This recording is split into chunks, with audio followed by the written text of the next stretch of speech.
कभी कभी सिर्फ कुछ सुर्खियां पूरे देश का मिजाज बता देती हैं, है ना? तो चलिए, अगले कुछ मिनटों में हम यही करने वाले हैं। भारत के दो बहुत ही गहमा गहमी वाले दिनों को देखते हैं और समझते हैं कि क्रिकेट, टेक्नोलॉजी और थोड़ी बहुत कंट्रोवर्सी के बीच आखिर देश की धड़कन क्या कह रही थी। और शुरुआत करने के लिए इससे बेहतर क्या हो सकता है, दिल्ली पुलिस का ये मजेदार ट्वीट। ये लाइन उस दिन की सबसे बड़ी, सबसे धमाकेदार खबर के बाद के माहौल को एकदम परफेक्ट तरीके से बताती है। तो सबसे पहले चलते हैं श्रीलंका के क्रिकेट मैदान पर। यहां सिर्फ एक मैच नहीं हो रहा था, यहां तो दो देशों की साख दांव पर लगी थी। T20 वर्ल्ड कप और सामने कौन? भारत के पाकिस्तान। और नतीजा? अरे नतीजा तो धमाकेदार था। भारत ने पाकिस्तान को पूरे 61 रनों से हराया। और ये सिर्फ एक जीत नहीं थी, इसकी गूंज तो स्टेडियम से बहुत बहुत दूर तक गई थी। अब भारत में जश्न था तो पाकिस्तान में क्या हुआ होगा? समझ लीजिए भूचाल आ गया। शोएब अख्तर, शाहिद अफरीदी, सबके सब बड़े बड़े दिग्गज पब्लिकली टूट पड़े टीम पर। कहने लगे कि भाई सीनियर खिलाड़ियों को बाहर करो, मैनेजमेंट को बदलो। पूरा माहौल गरमाया हुआ था। और इधर भारत में भी रिएक्शंस कुछ कम नहीं थे।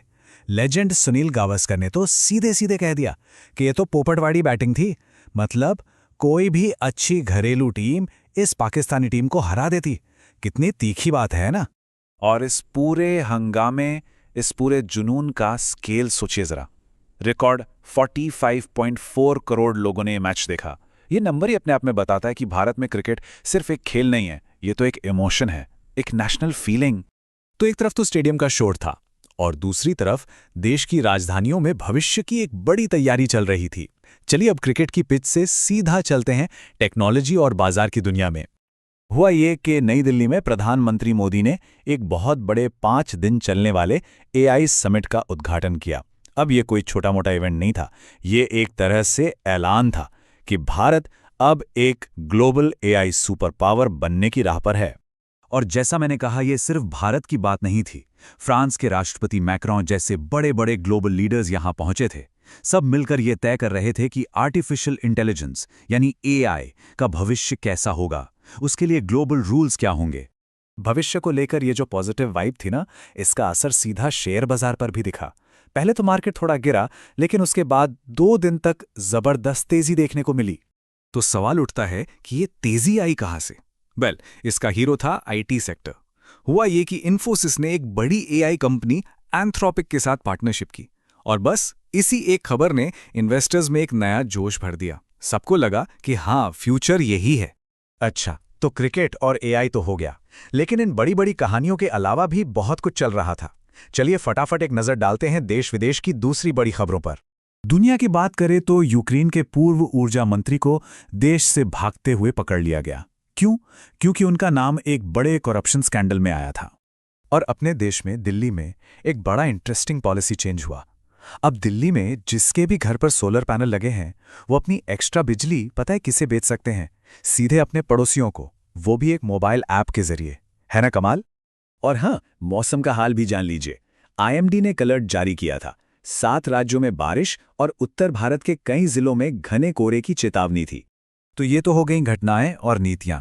अब बात करते हैं उन चेहरों की जो इन दिनों चर्चा में थे, कुछ अपने काम की वजह से तो कुछ अपनी पर्सनल लाइफ की वजह से। इनमें एक नाम था पाकिस्तानी क्रिकेटर इमाद वसीम का, और वो खबरों में थे 2 बिल्कुल अपोजिट वजहों से। एक तरफ उनकी नई शादी का जश्न चल रहा था और दूसरी तरफ उनकी एक्स वाइफ ने उन पर बहुत गंभीर आरोप लगाए थे। और इसी बीच जब सारी दुनिया 2020 के शोर में डूबी थी, एक भारतीय बल्लेबाज देवदत्त पडिक्कल ने चुपचाप रणजी ट्रॉफी के सेमीफाइनल में 202 रनों की एक जबरदस्त पारी खेल डाली। अब थोड़ा एंटरटेनमेंट जगत की तरफ चलें तो खबर ये थी कि एक्टर्स विजय देवरकोंडा और रश्मिका मंदाना फाइनली शादी करने जा रहे हैं 26 फरवरी को उदयपुर में एक प्राइवेट सेरेमनी में।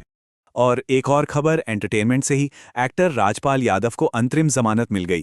वो चेक बाउंस के एक केस में 11 दिनों से तिहाड़ जेल में थे और अब उनकी रिहाई हो गई। तो जब इन सब खबरों को एक साथ रखते हैं, क्रिकेट का जुनून, टेक्नोलॉजी की दौड़ और कंट्रोवर्सी का ड्रामा, तो आखिर भारत की कौन सी कहानी सामने आती है? एक तरफ तो क्रिकेट के लिए दीवानगी है, दूसरी तरफ AI से भविष्य बनाने का सपना है, और इन सबके बीच चलती हैं आम इंसानी कहानियां।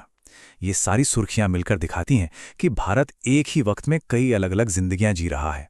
तो सोचने वाली बात यह है कि आने वाले कल की कहानी इनमें से कौन सी ताकत लिखेगी, क्रिकेट, कोड या कंट्रोवर्सी।